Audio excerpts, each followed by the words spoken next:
Okay, it's the next morning here, so you can see we got some more fat came out, which is what we're after. The water's not as murky, so it means we got most of the yuckies out. You can see kind of floating down there, a little bit of stuff floating around, kind of neutral weight kind of oils, just agitated. So I'm going to empty this out, and then I'm going to dry the skulls here for a couple days while I'm gone, and then go from there. I'll show you once I got them on the cardboard here. One thing I should mention there is when you're flushing your water and stuff like that, changing it over, always be careful not to pour too aggressively, because sometimes the teeth come out and they stay at the bottom, but if you dump it too quick, you could lose some teeth. There, like this bottom jaw here, I got 4 teeth missing. On the rest of the skulls there, everything's still intact. So I know I have to watch out for 4 teeth.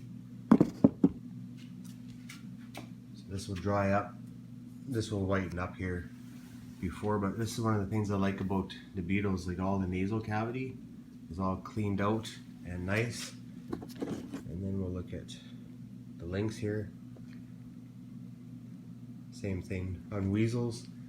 It gets really nice and clean, just like this. You can see it all there. When you boil skulls and stuff like that, you lose a lot of this, especially if you have to scrape it and stuff like that. But I'll get those teeth out of the pail, and then we'll let this dry for a bit. Well, here's the cougar skull, and then the 2 lynx. Had a video there uploading just before I went on vacation, and thought I had it saved, but I didn't save it, and I came back to finish uploading it onto YouTube, so some of it's missing. So we missed some of the parts of degreasing these skulls here, what I did. So I have a bear here in the bag. It's all thawed out now, so I'm gonna actually not video taking all the meat off the bear, but I will video a little bit of the beetles cleaning off the bear, and then I will show you guys how I degrease it and stuff like that. Just what I've lost in the video was a bit about how to degrease it and then keeping it warm, and each day changing out the water and whatnot to freshen it up and help lift all the grease and fat out. You can see here these skulls here aren't white yet. These ones are old. These ones are like a couple years old, so you can see some of the grease is starting to come out again. I'm not going to re-whiten them. Guy's supposed to pick them up and just hasn't yet, but we'll work on that. I gave quite a few skulls away there, donated them to the rendezvous. And the other day I came home and I cleaned up my shop. I can't tell, I bet you can't tell if it's cleaner or not, but I got a bunch of stuff, and these here have to go to my storage spot. They're pretty much empty, so they're just taking up space, and once they're gone, then I can clean these up after I finish these couple of skulls, and then I can start working on my rack here, put it back on the floor.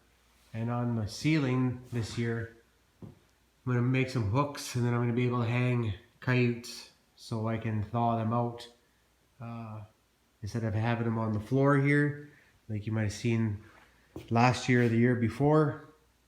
So they're up off the ground, not laying in blood, and I'll take care of that. A little bit better this year. Each year improve on some stuff.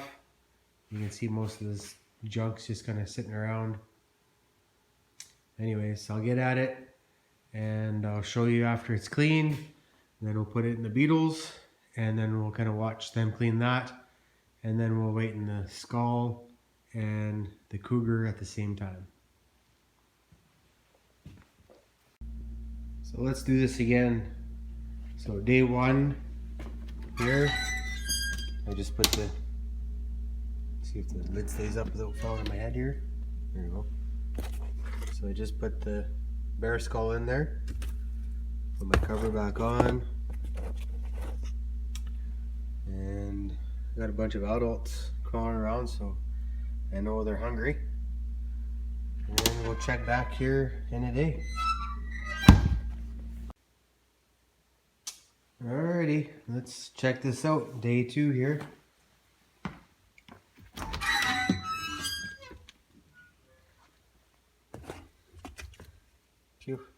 Got a few beetles on here. They're just starting to come onto it.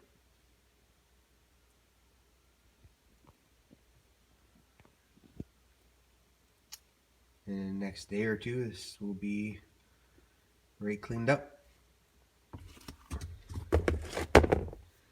Starting to build up some humidity in here. Let's let it air out for a sec. Make sure there's no flies in your building, because as soon as you open that up, they're going to be on there. Speaking of flies, let's just see if they're... Ooh, just about went down.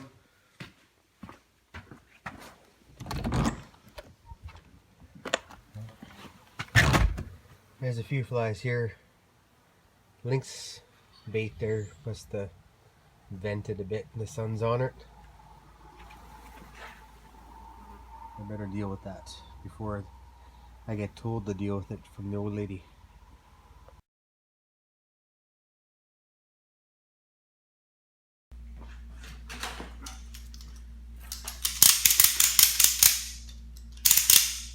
Okay, I'm going to show you how I learned to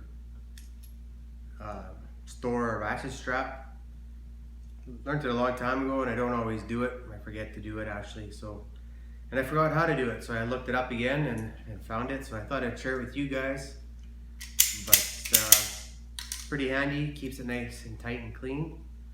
To do it, you take this piece of your ratchet and you cycle it here till you got a nice opening that you can put your ratchet strap through.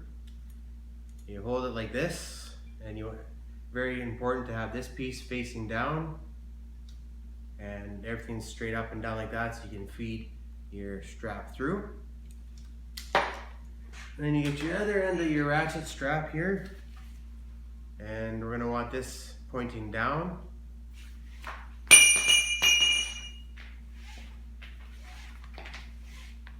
All twisted and tangled up from sitting around, so I might as well clean it up right. So again, this is pointing down, you're feeding from the top, pull that down.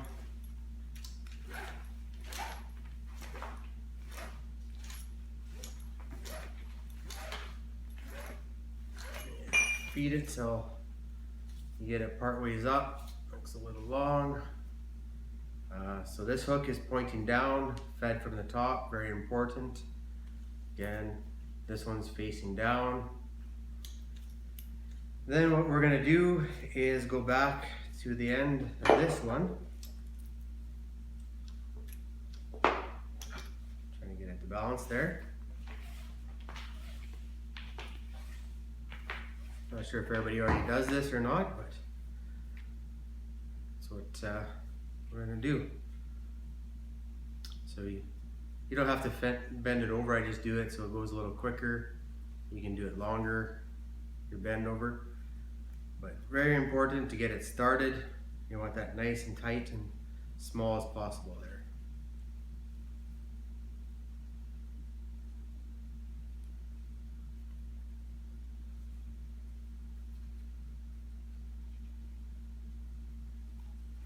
Once you get it started, it goes fairly quick.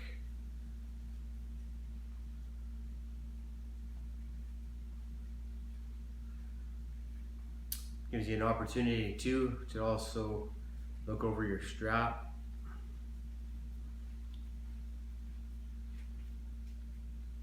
Again, keeping it nice and tight and keeping it square, not too loose. You can always kind of touch it up after.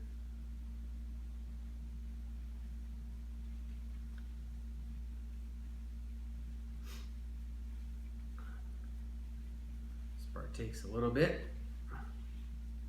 Don't know if I'm holding it too high or what, but so you guys can see properly.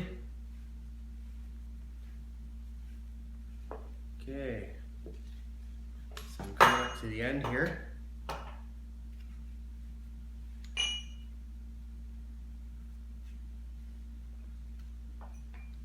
Again, pull it tight.